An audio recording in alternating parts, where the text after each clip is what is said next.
Friends, ఇప్పుడు మనం అరటికాయ ఎండుమిరపకాయల కర్రీ ఫ్రెండ్స్ వండుతున్నమాట.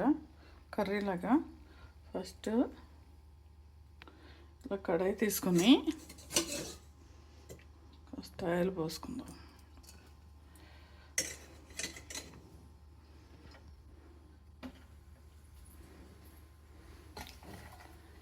పోసుకున్నాక ఇవి వేపేసుకోవాలన్నమాట. ముందు కడిగేసుకోవాలి ఫ్రెండ్స్. వేడి నీళ్ళు ఎట్టి బాగా కడుక్కోవాలి 2-3 సార్లు. దీంట్లో సాల్ట్ పసుపు ఏమీ వేయక్కర్లేదు, ఉట్టిదే కడిగేసుకోవాలి. వేడి నీళ్ళు పోసేసి వీటిని కడుక్కోవాలి. మెత్తల్ని ఇవి ఉన్నాయి కదా, కడుక్కున్నట్టు ఇలా నూనెలో వేసుకోవాలి ఫ్రెండ్స్. కొంచెం వేగాక ఇప్పుడు ఇవి వేసుకోవాలన్నమాట. చింతపండు పులుపు ఏమి లేకుండా వట్టిగానే బాగుంటుంది, టేస్టీగా ఉంటుంది, కమ్మగా ఉంటుంది. అన్నంలోకి మాట రైస్లోకి ఇది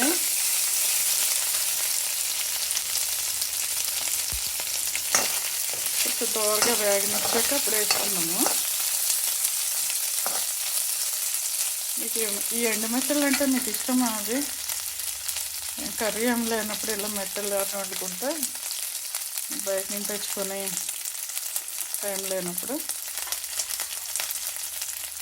ఇట్లా ఉల్లిపాయలు, పచ్చిమిరపకాయలు, కరివేపాకు వేసుకున్నాను.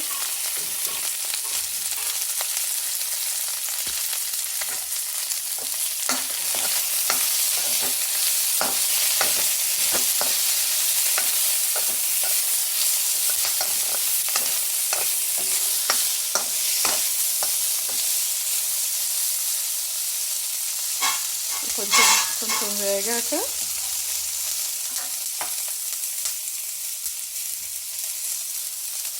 ఎర్రకాయలు ముక్కలు పోసేయండి. తర్వాత పసుపు, ఉప్పు,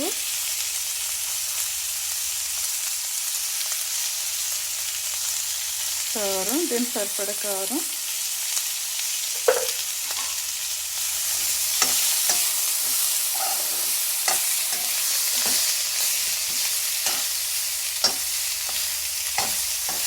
కలుపుకొని సిమ్లో పెట్టుకుని 1 నిమిషం ఉండనివ్వాలి. ఇది కొద్దిగా సిమ్లో ఉంచి తర్వాత నీళ్ళు వేసుకోవాలన్నమాట.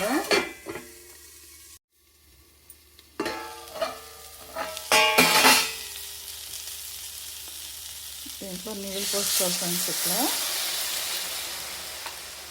దాన్ని ఉడకడానికి సరిపడంత నీళ్ళు వేసుకోవాలన్నమాట.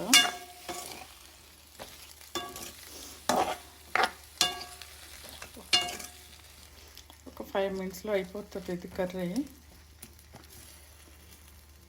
ఇంట్లో చింతపండు కానీ టమాటా కానీ ఏమి వేయట్లేదు మనం. కొంతమందికి చింతపండు అంటే అస్సలు ఇష్టం ఉండదు. అలాంటి వాళ్ళు ఇట్లా కూడా వండేసుకోవచ్చు, బాగుంటుంది టేస్ట్ కమ్మగా. ఫ్రెండ్స్ చూద్దాం, అయిపోయి ఉంటుంది.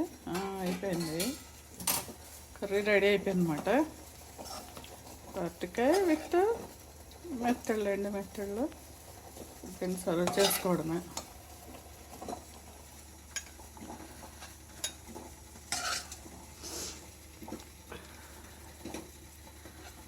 అన్నం వేడి అన్నంలో వేసుకొని తింటే భలే బాగుంటుంది ఫ్రెండ్స్.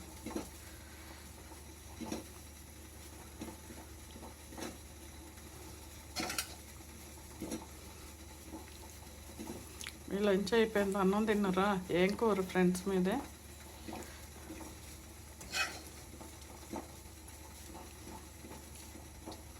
ఎప్పుడైనా బోర్ కొట్టినప్పుడు ఇట్లా వండుకోవాలి అప్పుడెప్పుడైనా. కర్రీ కూరగాయలు ఏం లేకపోతే అంతే కదా, ఇంట్లో ఏదో ఒకటి ఉంటుంది కదా, చేసుకోవాలన్నమాట.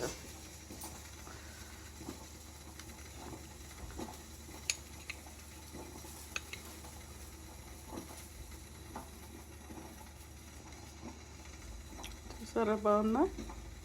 టేస్టీ అరటికాయ మెత్తళ్ళు. టేస్ట్ బాగుంటుంది, చాలా టేస్టీగా ఉంటుంది.